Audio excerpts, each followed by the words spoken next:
கர்த்தர் நம் மத்தியில இருக்கிறார். அவர் பேசுவார்.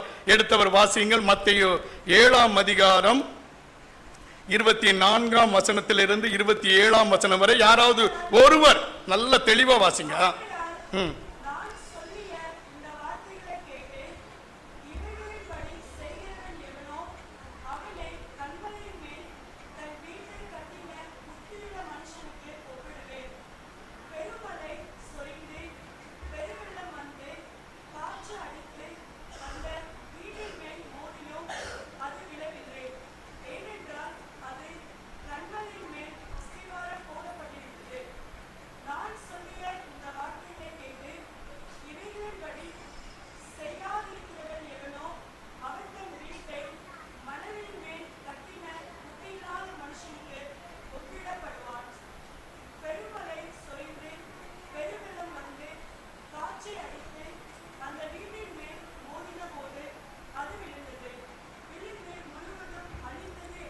சரி, இந்த பகுதியில இருந்து கர்த்தர் நம்மோடு இன்றைக்கு பேசுவார்.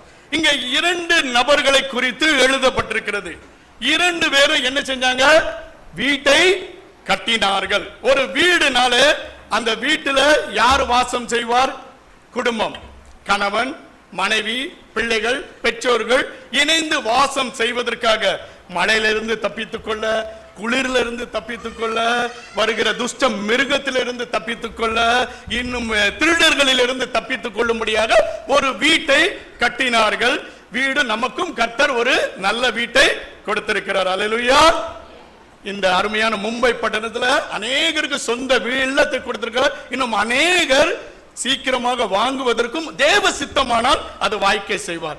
இப்படி 2 பேர் வீடு கட்டி இருக்கிறார்கள். வேத வசனம் சொல்லப்படுகிறது, அந்த 2 பேர் கட்டினார்கள். 2 பேர் கட்டப்பட்ட வீடை வெளியிலிருந்து பார்க்கும்போது ஒரே மாதிரி இருக்கிறது. ஒரே ஷேப், ஒரே வடிவம், பார்க்கிறதுக்கு அப்படி அழகாக.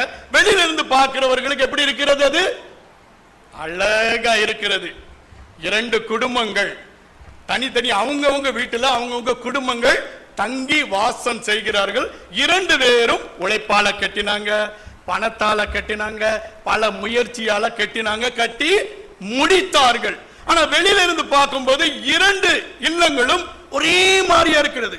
ஒரே ஷேப், ஒரே கலர். அந்த 2 இல்லத்தில் 2 குடும்பங்கள் பாதுகாப்பாக இருக்கிறாங்க. 2 குடும்பங்கள் ஒரே மாதிரி, ஒரே இல்லம் மாதிரி இருக்கிறது. 2 குடும்பங்களும் கிறிஸ்துநாதர் ஆலயத்துக்கு தான் வர்றாங்க. 2 குடும்பங்களும் கிறிஸ்துநாதர் ஆலயத்துல வந்து ஆண்டவரை ஆராதிக்கிறவங்க. பாக்குறவங்க எல்லாம் சொல்றாங்க, இவங்க எல்லாம் எங்க போறாங்க? கிறிஸ்துநாதர் சபைக்கு போறாங்க. இவங்க எங்க போறாங்க? அதே தமிழ் சபைக்கு தான் போறாங்க. 2 குடும்பமும் ஒரே வடிவம், ஒரே பார்க்கிறதுக்கு ஒரே மாதிரி, ஒரே கலராக தான் இருக்கிறது. சமயம் போச்சு. என்ன நடந்தது? வாசிங்க 25வது வசனம்.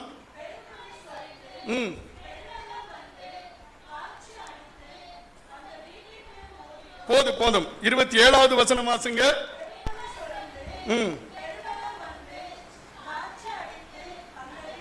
அந்த வீட்டின் மேல் மோதின போது, நம்ம வாசிக்கும் போது 2 இல்லங்களையும் என்ன வந்துச்சு? பெருமழை, காற்று. ஆனா 2 வீட்டையும் என்ன செஞ்சிச்சு? இவங்க வீட்டை மோதினது, அவங்க வீட்டை மோதல. அப்படி இல்ல. மழை வந்தவொடனே அவங்க வீட்டுல ஒழுகிறது, இவங்க வீட்டுல ஒழுகாம இல்ல. அப்படி இல்ல. 2 வீட்டையும் ஒரே மாதிரி தாக்கம் தான், ஒரே மாதிரி மோதுதல் தான். பார்க்கிறதுக்கு ஒரே ஷேப்பு, ஒரே அமைப்பு, ஒரே ஸ்கொயர் ஃபீட், ஒரே கலர், ஒரே வடிவம். 2 பேர் வீட்டிலையும் இது வந்து என்ன வந்தது? மோதினது என்று வேத வசனம் சொல்லுகிறது. நிச்சயமாக காற்று மோதும், மழை சொரியும். இன்னும் நம்ம பார்க்கும்போது பெருமழை சொரிந்து பெருமள்ளம் வந்து காற்று அடித்து என்ன வந்துச்சு? வீட்டுல நிச்சயமாக மோதும். என் வீட்டுல மட்டும் மோதையே செய்யாதுன்னு நீங்களும் நானும் சொல்ல முடியாது. ஏன்னா அநேக உலகத்துல அப்படிதான் சொல்றாங்க. எவ்வளவு பெரிய மழை வந்தாலும் எங்க இத அசைக்க முடியாது. அதுவும் அசைக்கப்பட்டுச்சுங்க, அதுவும் அசைக்கப்பட்டுச்சு. டைட்டானிக் கப்பல்ல சொல்லுவாங்க, என்ன வந்தாலுமே ஆண்டவரை நினைத்தாலும் இதை ஒண்ணும் செய்ய முடியாது. என்ன ஆகி போச்சு? சுக்கு நூறாய் போயிட்டு, சுக்கு நூறாய் போயிட்டு. இங்க இரண்டு பேரும் ஒரே அளவுல ஒரே அழகான வீடு கட்டிருக்கிறாங்க. இரண்டு பேர் வீட்டையும் வந்து அது மோதினது. நிச்சயமாக மோதும், மோதிக்கொண்டு இருக்கிறது. நம்ம குடும்பத்திலும் மோதுகிறது, நம்ம குடும்பத்திலும் வருகிறது, நம் வாழ்கிற பகுதியில வருகிறது, நம்ம போகிற சபையில வருது. எல்லா பக்கமும் இந்த மோதுதல் இருக்கதான் செய்யும். வேத வசனம் சொல்லுகிறது, இரண்டு வீட்டிலும் வந்து அந்த வீட்டின் மேல் மோதினது, இந்த வீட்டில் மோதாம இருந்தது என்று எழுதப்படல. உலகத்தில் நிச்சயமாக உபத்திரம் உண்டு, பிரச்சனை உண்டு, போராட்டம் உண்டு, வேதனை உண்டு, வியாதி உண்டு. சரீரம்னால வியாதி வரதான் செய்யும், இழப்புகள் வரதான் செய்யும், பிரச்சனைகள் வரதான் செய்யும். உண்மையாக வாழும்போது பல சூழ்நிலைகள் வரதான் செய்யும். இரண்டு வீட்டையும் வந்து மோதினது. 25வது வசனத்தை வாசிப்போம்.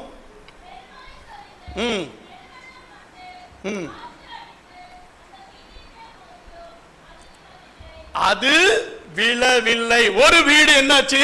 ரெண்டு வீட்டையும் வந்து மோதினது. ஒரு வீடு என்னாச்சு? விழல, விழல. இன்னும் 27வது வசனத்தை வாசிங்க.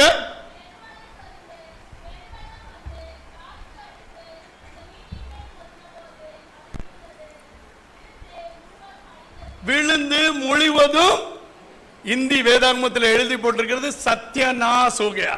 இரண்டு வீட்டையும் வந்து மோதினது. ஒரு வீடு அது என்னவில்லை, விழலைங்க, ஸ்ட்ராங்கா இருக்கிறது. அது விழல, அசைக்கப்படல. எவ்வளவு பெரிய மோதுதல்! அதே அளவுல தான் இந்த வீட்டை வந்து மோதினது. அது என்னாச்சு?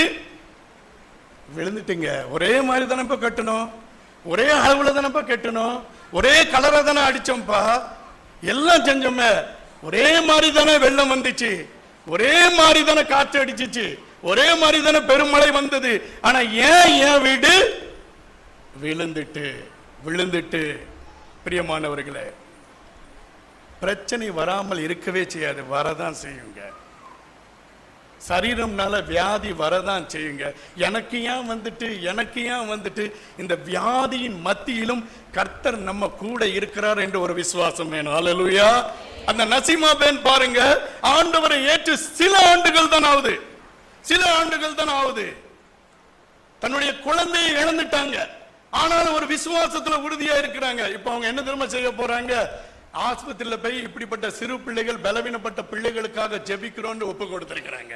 ஹல்லேலூயா, ஹல்லேலூயா. வருஷமாக பிறந்ததுல இருந்து நான் கிறிஸ்துவை அறிந்திருக்கிறேன் என்று சொல்லுகிறோம். சில சூழ்நிலை வந்தாலே, சில பிரச்சனை வந்தாலே வேண்டாம், இனி ஆலயத்துக்கு போக கூடாது. சில பிரச்சனை வந்தால இனி இந்த ஊழியத்துக்கு காணிக்க கொடுக்க கூடாது. கொடுத்து என்னதான் கண்டுட்டோம். ஆண்டவர் சீசர்களை பார்த்து கேட்டாரு, நீங்க என்ன யார் என்று சொல்லுங்க. அவங்கள விட்டுருங்க, அந்த கூட்டத்தை விட்டுருங்க, அவர்களை விட்டுருங்க.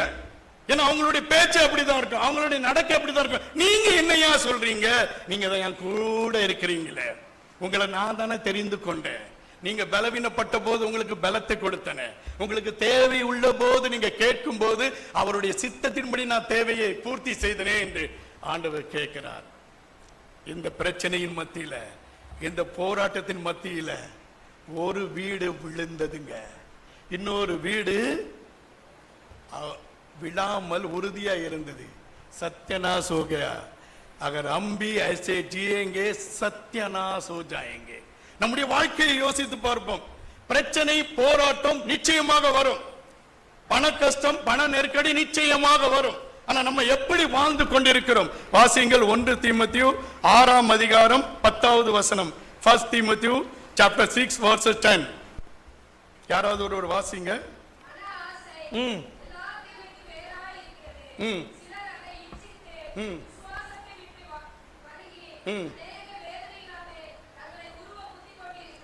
பண ஆசை எல்லா தீமைக்கும் வேறாய் இருக்கிறது. இந்த பண ஆசை நிமித்தம் அநேகர் கிறிஸ்துவை விட்டு பின்மாற்றம் அடைகிறார்கள். எப்படியாச்சும் சம்பாதிக்கணும், எப்படியாச்சும் அந்த சொத்தை நம்ம வசப்படுத்திக் கொள்ளணும், எப்படியாச்சும் அவங்கள மாதிரி இப்படி நான் செய்து விடணும், அது இதுன்னு சொல்லிட்டு அநேகர் கிறிஸ்து வைத்திருக்கிற ஆசீர்வாதம் கிறிஸ்துவை விட்டு பின்மாற்றம் அடைகிறத நம்ம பார்க்க முடியும். நாங்க தொழில் செய்கிற, வேலை செய்கிற இடத்துல ஒரு ஸ்கேம் நடந்துச்சு. அது என்னன்னா, ஒரு நபர், ஒரு குஜராத்திக்காரர் ஷான் இருக்கிறவர், ஒரு ஸ்கீம் கொண்டு வந்தாரு. நீங்க 1 லட்சம் கொடுத்தா 1 மாசத்துல உங்களுக்கு 7 மடங்கு என்ன செய்வோம், திருப்பி கொடுப்போம். நீங்க 1 லட்சம் கொடுத்தா எத்தனை மடங்கு திருப்பி கொடுப்பாங்களா? 7 மடங்கு. நம்ம 1 லட்சம் கொடுத்தா 1 வருஷம் ஆனாலும் 7 மடங்கு வரோண்டு நம்ம பேங்க்ல எல்லாம் வட்டி அப்படி. ஆனா இவருடைய வட்டி கணக்கு என்னன்னா 1 லட்சம் ரூபாய் கொடுத்தா 7 மடங்கு ஒரே மாசத்துல நாங்க என்ன செய்தோம், திருப்பி கொடுக்கிறோம். கொஞ்சம் பேர் வந்தாங்க, 5 லட்சம் கொடுத்தாங்க, பணம் வந்துச்சு.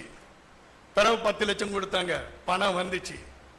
வந்தன என்னாச்சு, மனசுக்குள்ள என்ன வந்துட்டு, ஆசை வந்துட்டு, இச்சை வந்துட்டு, ஊருக்கு போனாங்க, சொத்தை வித்தாங்க, லட்சக்கணக்கில் வந்து போட்டாங்க. எனக்கு கொடுத்தா ஆராம்சு ஒரு தடவை கொடுத்தா போதும் பிரதர், நல்லா உட்கார்ந்துட்டே நம்ம என்ன செய்யலாம், படுத்து கிடந்துட்டு தன்னுடைய வாழ்க்கையை கழித்து விடலாம். இப்படி யோசிச்சு அநேகர் கோடிக்கணக்காக தனக்கு இருந்த வண்டி வாகனங்கள் அவங்க வைத்திருந்த அதை வச்சுதான் தன்னுடைய வயிற்று பிழைப்பை பிழைத்துக் கொண்டிருந்த அந்த வாகனங்களை வித்தாங்க, மஷீனை வித்தாங்க. வித்து வித்து வித்து வித்து கொடுத்து கொடுத்து கொடுத்து கொடுத்து என்ன ஆகி போச்சு, திடீர்னு அந்த நபர் எங்க போயிட்டாரு, ஓடிட்டாரு. அவரை எங்கேயோ இருந்து நம்ம குஜராத் பகுதியில் எங்கேயோ அவரை பிடிச்சிட்டு கொண்டு வந்தாங்க. அவர் சொன்ன காரியங்கள் யாரெல்லாம் இவங்கிட்ட கோடிக்கணக்கில் கொடுத்தாங்களோ அவங்க சம்பாதிக்கையும் செஞ்சிருக்கிறாங்க. கவர்மெண்ட் ரூல்ஸ் பிரகாரம் ஒரு மாசத்துக்கு 2% வட்டி தான் நீங்க சாப்பிடணும், உங்களுக்கு கிடைக்கப்படும். அதுக்கு மேலனா அது குற்றம். இங்க இவங்களுக்கு 7% நான் கொடுத்திருக்கேன்னு ஒரு பெரிய பட்டியலே போட்டு அவர் என்ன செஞ்சிட்டாரு, கொடுத்தாரு. இந்த கொடுத்தவங்க மேலேயே திருப்பி என்ன வந்துட்டு, கேஸ் வந்துட்டு. எனக்கு இருக்கிற ஆபீஸ்லயே இருக்கிற ஒரு நல்ல, எனக்கு இலவசமாக அந்த ஆபீஸ்ல வெறும் வாடகை கொடுத்து தான் உட்கார வச்சிருந்தாங்க. அந்த நபரை என்கிட்ட என்ன திரும்ப சொல்லுவாங்க, அரே மணி பாய் தும்பி டாலோ யார் क्या ये काम में क्या रखा है, आराम से बैठ के खा सकते हैं. நான் சொன்ன ஒரே ஒரு வார்த்தை, உண்மையா சொல்றேன், தேவ சமூகத்தில் நின்று சொல்றேன், பண ஆசை எல்லா தீமைக்கு வேறுன்னு இதே வசனத்தை தான் அவர்கிட்ட சொன்னங்க. இன்னைக்கு நிலைமை என்ன தெரியுமா, எல்லாரும் வந்து சொல்லுங்க, நல்ல வேலை நீங்க போடலைன்னு சொல்றாங்க. நல்ல வேலை நீங்க போடல. பிரியமானவர்களே, நெருக்கடி வரும், பண நெருக்கடி வரும், சூழ்நிலைகள் வரும். இந்த சம்பாத்தியத்தை வைத்து குடும்பத்தை நடத்த முடியவில்லையே என்று கலக்கங்கள் வரும். தேவ சமூகத்துல ஜெபம் பண்ணுங்க. குறுகிய வருமானத்தை வைத்து சொற்பமான ஆசீர்வாதத்தை தேவன் கொடுப்பார். அல்லேலூயா.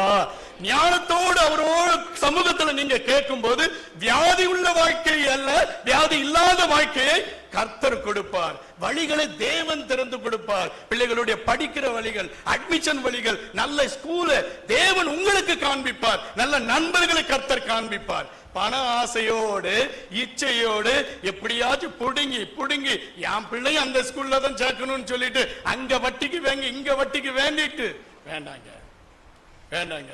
தேவ சமூகத்துல கேட்க ஆரம்பிங்க. இங்க 2 குடும்பம் இருந்துச்சு.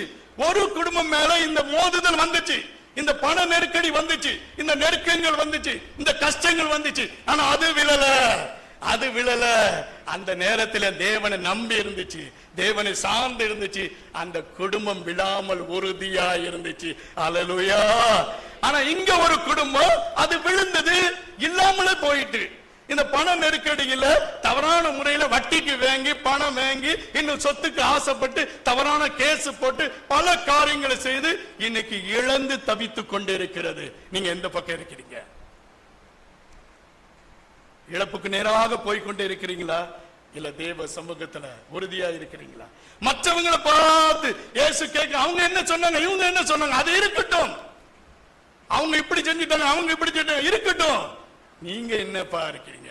உங்க வாழ்க்கை எப்படி இருக்கிறது? உங்களை தேவன் தெரிந்து கொண்டார். அருமையான இதே ஆலயத்தில் தான் எத்தனையோ நன்மைகளை நம்ம பெற்றிருக்கிறோங்க. இதே ஆலயத்தில் முழங்கால் படியிட்டு ஜெபித்து தேவன் நல்ல இல்லத்தை நமக்கு கொடுத்திருக்கிறார். இதே ஆலயத்தில் முழங்கால் படியிட்டு ஜெபித்து நல்ல தொழிலை, நல்ல வியாபாரம், நல்ல வேலையை கர்த்தர் கொடுத்திருக்கிறார். அந்த நம்பிக்கை இருக்கிற, உறுதியாக இருப்போம். இதுவரை நடத்தினவர் இனியும் என்ன செய்வார்? நடத்த வல்லவர். எந்த பிரச்சனை மோதுங்க, கிறிஸ்துவ குடும்பத்துல மோதுங்க. உங்க குடும்பத்துல மோதிக்கொண்டு இருக்கிறதா? விழாமல் உறுதியா இருப்போம், விழாமல் உறுதியா இருப்போம். இன்னொரு வசனத்தை வாசிப்போம். யாக்கோபு 1ஆம் அதிகாரம் 19ஆம் வசனம் 20வது வசனம். யாக்கோபு 1:19 20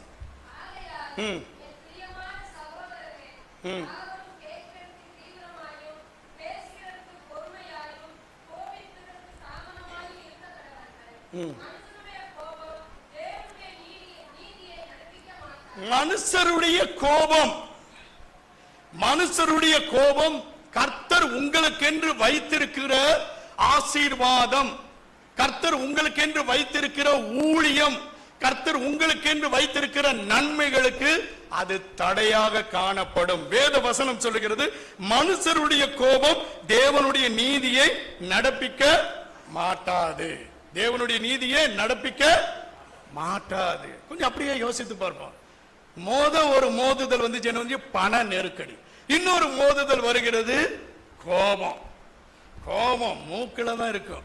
இவங்களை பார்த்தாலே எனக்கு ஒரு கோபம் வருது, இந்த குடும்பத்தை நினைச்சாலே ஒரு கோபம் வருது, இந்த நபரை பத்தி பேசினாலே ஒரு கோபம் வருகிறது. வேத வசனம் சொல்லுகிறது, கோபிக்கிறதுக்கு நீங்க எப்படி இருக்கணுமா? தாமதமா இருக்கணுமா? தாமதமா இருக்கணும். ஏனென்றால் இந்த கோபம் தேவன் வைத்திருக்கிற ஆசீர்வாதத்திற்கு தடையாக காணப்படும். வேத வசனம் சொல்லுகிறது, மூடரின் நெஞ்சில தான் கோபம் என்ன செய்யுமா? தங்கி கொள்ளுமா. மூடரின் நெஞ்சில தான் கோபம் தங்கி கொள்ளும். அந்த நாள்ல சொன்ன பகை, அந்த நேரத்துல சொன்ன பகை, அந்த வாலிப வயசுல சொன்ன பகை, அவங்க அப்பா செஞ்ச பகை இன்னும் மனசுல வச்சிட்டு வச்சிட்டு வச்சிட்டு வச்சிட்டு அந்த கோபம் அதிகரிக்க அதிகரிக்க அதிகரிக்க அதிகரிக்க அந்த குடும்பத்தின் மேல வெறுப்பு, அந்த குடும்பத்தின் மேல பகை, அந்த குடும்பத்தின் மேல விரோதங்கள், அதன் நிமித்தம் இந்த வீடு விழுந்துருங்க. இது ஒரு மோதுதல்ங்க. பண ஆசை, பண நெருக்கடி ஒரு மோதுதல். அதுல தவறாக நம்ம முடிவு எடுத்து தவறான காரியங்களை நீங்க செய்யும் போது நிச்சயமாக அது விழுந்து விடும். ஆனா ஒரு வீடு விழாமல் இருக்கிறது. இத மாதிரி கோபம் என்கிற, வைராக்கியம் என்கிற, பகை என்கிற, விரோதம் என்கிற ஒரு மோதுதல் இரண்டு குடும்பத்துக்கும் வந்துச்சுங்க. இரண்டு வீட்டையும் வந்து தாக்கினது. ஆனா ஒரு வீடு அதுக்கு இடம் கொடுக்கல, வீழல. இன்னொரு வீடு என்னாச்சு? விழுந்துட்டு விழுந்துட்டு. நம்முடைய குடும்பம் பாதுகாக்கப்படணும். நம்முடைய குடும்பம் பாதுகாக்கப்படணும். ஒரு பக்கம் இயற்கை அழிவுனால அழிவு வருகிறது, இன்னொரு பக்கம் நாமளே நம்முடைய குடும்பத்தை அழிவுக்கு நேராக கொண்டு போய் கொண்டே இருக்கிறோம். அழிவுக்கு நேராக கொண்டு போய் இருக்கிறோம். சொந்த பந்தங்களே பகை, நண்பர்களுக்குள்ளே பகை, உடன் படித்து எவ்வளவு சந்தோஷமா வாழ்ந்து ஒரே சபையில வந்து ஒரே பக்கத்துல இருந்து எவ்வளவு சந்தோஷமா இருந்தா, ஆனா இன்னைக்கு பகை, வெறுப்பு. அவனா இவன், அவனா அவன், அவளா இவ, அவன் அவன், அவளை பத்தி எனக்கு தெரியாதா, இவனை பத்தி எனக்கு தெரியாதா? அண்ணே எங்க இருக்கிறோம்? நம்ம எங்க இருக்கிறோம்? ஆண்டவர் இப்படியே வசனம் சொல்லுகிறது. இதே ஆண்டவர் அதனா அவங்க எப்படி இருக்கிறாங்க, இவங்க எப்படி இருக்காங்க, நீங்க எப்படி இருக்கிறீங்க? How you are? நீங்க என்ன எப்படி நினைக்கிறீங்க? எப்படி கர்த்தரை நீங்க பார்த்து கொண்டிருக்கிறீங்க? நான் இயேசுவின் பிள்ளை, நான் கிறிஸ்தவன் என்று சொல்லுகிறோம். இந்த கிறிஸ்துவை எங்கே நீங்க வைத்திருக்கிறீங்க? கொஞ்சம் யோசித்து பாருங்க. ஆண்டவர் இன்றைக்கு நம்மோடு பேசிக் கொண்டிருக்கிறார். இவங்களோடு அவங்களோடு அல்ல, உங்களோடு என்னோடு பேசிக் கொண்டிருக்கிறார். இருக்கிற நம்மோடு ஆண்டவர் பேசிக் கொண்டிருக்கிறார். பகை பகை விரோதங்கள் தெளிவாக சொல்லுகிறது. இந்த கோபம் தாங்க, இந்த கோபம் தான் உங்களுடைய ஆசீர்வாதத்திற்கு தடை. சிலவங்க இது பெருமையா சொல்லுவாங்க, என் கணவருக்கு என்னன்னு தெரியல, இவங்களை பார்த்தாலே கோபம் வருகிறது. அக்கா, அந்த கோபம் தான் ஆசீர்வாதத்திற்கு தடை. சிலவங்க சொல்லுவாங்க, என் மனைவிக்கு என்னன்னு தெரியல, இவங்க குடும்பத்தை பத்தி பேசினால கோபம் வருகிறது. அண்ணே, இந்த கோபம் தாங்க பல நன்மைக்கு தடையாக இருக்கிறது. இந்த கோபம் நமக்கு வேண்டாங்க, கோபம் நமக்கு வேண்டாம். யாக்கோபு என்ற ஒரு குடும்பத்தை குறித்து நமக்கு நல்லாவே தெரியும்.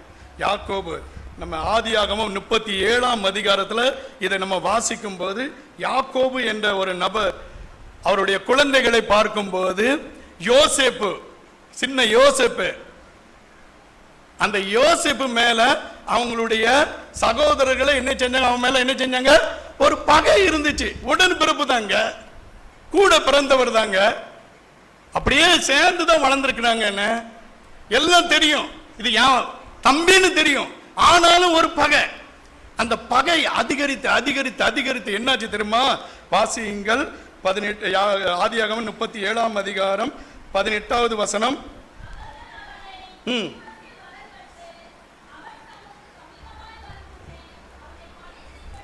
அவனை கொலை செய்யும்படி என்ன செஞ்சிட்டாங்க? சதி திட்டம் செஞ்சிட்டாங்க. யார அண்ணன்? யார அக்கா? யார கொலை செய்யும்படி? ஐயோ சகோதரர், எப்படி வாழ்ந்தோம் கொஞ்சம் யோசித்து பாருங்க. எவ்வளவு சந்தோஷமா இருந்தோம் கொஞ்சம் யோசித்து பாருங்க. ஒரு பண்டிகை நாள் வந்தா அவங்க குடும்பம் அவங்க வீட்டுக்கு வரும், இந்த குடும்பம் அவங்க வீட்டுக்கு போறோம், நம்ம குடும்பமா போறோம். பண்டிகை நாள் எவ்வளவு சந்தோஷமா இருந்தோம். ஆனா இன்னைக்கு என்ன செய்யறாங்க? எப்படியாவது அவனை என்ன செய்யணும்னா கொன்று போடணும். யார?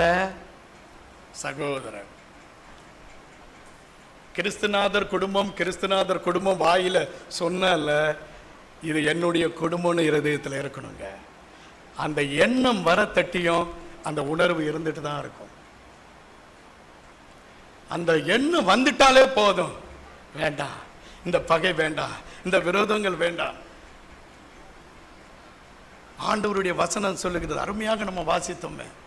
பேதுரு சொல்றான், ஐயோ நீங்க தான் ஐயா ஜீவனுள்ள தேவனுடைய குமாரனாகிய கிறிஸ்து என்றார். இந்த கிறிஸ்துவை நீங்களும் நானும் எப்படி அறிந்திருக்கிறோம்? இந்த வேதாகமத்தை தவறாமல் வாசிக்கிறோம். சிலவங்கிட்ட கேட்டா இந்த வேதாகமம் 5 முறை வாசிட்டேன், 10 முறை வாசிட்டேன் எல்லாம் சொல்றோம். ஆனா அதன்படி நடக்கிறோமா? இங்க வேத வசனம் சொல்லுகிறது 2 குடும்பங்கள் இந்த மோதுதல் வரும். 2 குடும்பத்தையும் ஒரே மாதிரி மோதுதலுங்க. பண நெருக்கடி தான், கோபம் தான் மோதிச்சு. கொஞ்சம் யோசித்து பார்ப்போம். ஒரு குடும்பம் என்ன செஞ்சுட்டு இந்த மோதுதலை தாங்க முடியாம என்னட்டு விழுந்துட்டு, ஆனா ஒரு வீடு அது அசைக்கப்படலை, அப்படியே நின்னது. கொஞ்சம் அப்படியே நம்முடைய எண்ணங்களை திருப்பி யோசித்து பார்ப்போம். இந்த கோபம் எங்க கொண்டு போய் முடியும் தெரியுமா? இந்த சகோதரர்கள் என்ன செஞ்சாங்க தெரியுமா? கொன்று போட நினைச்சாங்க. அந்த எண்ணத்தை கொண்டு வந்துடும். பல ஆண்டுகளுக்கு முன்பாக நாங்க ஜெயில் மினிஸ்ட்ரிக்கு போயிருந்தோம். பைக்கலா ஜெயில ஒரு ஊழியத்துக்காக கிறிஸ்துமஸ் நாட்களை ஒட்டி அந்த கிறிஸ்துமஸ் ப்ரோக்ராமுக்காக போயிருந்தோம். ஒரு 13 பேர் அந்த உள்ள போய் அங்கே ஆராதனை நடத்த, துதி பாடல் பாட ஒரு வாய்ப்பு கிடைச்சிச்சு. அதை நடத்தி அதில் ஜெபித்துட்டு வரும்போது எல்லாரோட பேசுகிற ஒரு வாய்ப்பு கிடைச்சிச்சு. அப்போ ஒரு தமிழ் சகோதரர் இருந்தாங்க, அவங்களோட நான் பேசுறேன். அம்பர்நாத்தில் இருக்கிற அந்த சகோதரர். அப்ப அவங்ககிட்ட பேசும்போது, பிரதர் நீங்க எப்படி இங்க உள்ள வந்தீங்க? அப்ப அவங்க சொன்ன காரியம் என்னன்னா, நான் ஒரு மர்டர் பண்ணிட்டேன், ஒரு கொலையை செஞ்சிட்டேன். எப்படி கொலை? நீங்க கொலை செஞ்சீங்களா? எப்படி என்னன்னு கேட்கும்போது அவங்க சொன்னாங்க, நான் என் நண்பர்களோடு குடிச்சிட்டு இருக்கும்போது ஒரு நண்பர் எங்க அம்மாவை பத்தி தப்பா பேசிட்டான். அந்த கோபத்துல நான் என்ன செஞ்சேன்? பாட்டில உடைச்சு அவனை குத்திட்டேன். அவன் மரித்து போனான். யார குத்துனாங்களா? நண்பரை குத்துனாங்களா? கோபம். இந்த சின்ன கோபம் தான். பிறகுதான் யோசிச்சேன், ஏன் இந்த காரியம் நான் செஞ்சேன். எங்க அம்மாவும் ஜெபிக்க போறாங்க பிரதர், ஒரு பாஸ்டரும் எனக்காக ஜெபிக்க இங்க வருவாங்க பிரதர். நான் செஞ்சது தப்புன்னு அந்த நேரத்துல நான் ஜெபித்தேன் அவங்களுக்காக. அவங்களும் உணர்ந்தாங்க. பிரியமானவர்களே, இன்னைக்கு இதுல ஒன்னாவது இதே கோபத்தை நீங்க மனசுல வச்சுட்டே இருந்தா, இதே பகையை வச்சுட்டே இருந்தா, அது பாவத்தை பிறப்பிக்கும். அந்த பாவம் உங்களை மரணத்துக்கு நேராகவே கொண்டு போய்விடும். கோபத்துல ஏறெடுக்கிற முடிவு எப்பொழுதும் ஆபத்தானது, விபத்தானதாக தான் முடியும். கோபத்துல முடிவு எடுப்போம், இனி இந்த சபைக்கு நான் போக மாட்டேன். கோபத்தை முடிவெடுப்போம், இனி இந்த ஊழியத்துக்கு நான் கொடுக்க மாட்டேன். கோபத்தை முடிவெடுப்போம், இனி இவர்களுடைய போன நான் தூக்க மாட்டேன். அதே உங்களுடைய வாழ்க்கைக்கு, ஆசீர்வாதத்திற்கு, பல நன்மைக்கு தடையாக காணப்படும். இந்த கோபம் எங்க நமக்கு வேண்டாங்க. வாசியுங்கள் அதே மத்தேயு 7ஆம் அதிகாரத்தில் 25வது வசனம்.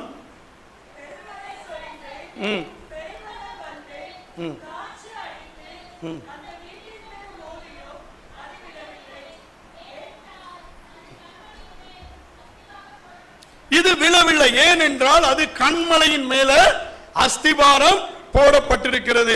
இதை 24வது வசனத்தை நான் வாசிக்கிறேன். நான் சொல்லிய இந்த வார்த்தைகளை கேட்டு, இது 26ஆம் வசனம் சொல்லுகிறது, நான் சொல்லிய இந்த வார்த்தைகளை கேட்டு. நம்ம கேட்டுட்டே இருக்கிறோம்.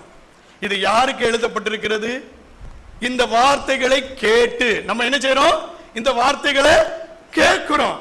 இன்னும் 24ஆம் வசனத்தில் இந்த வார்த்தைகளை கேட்டு இவைகளின்படி செய்கிறவன் எவனோ அவனே கண்மிளையின் மேல் தன் வீட்டினை கட்டின புத்தியுள்ள மனுஷனுக்கு ஒப்பிடுவான்.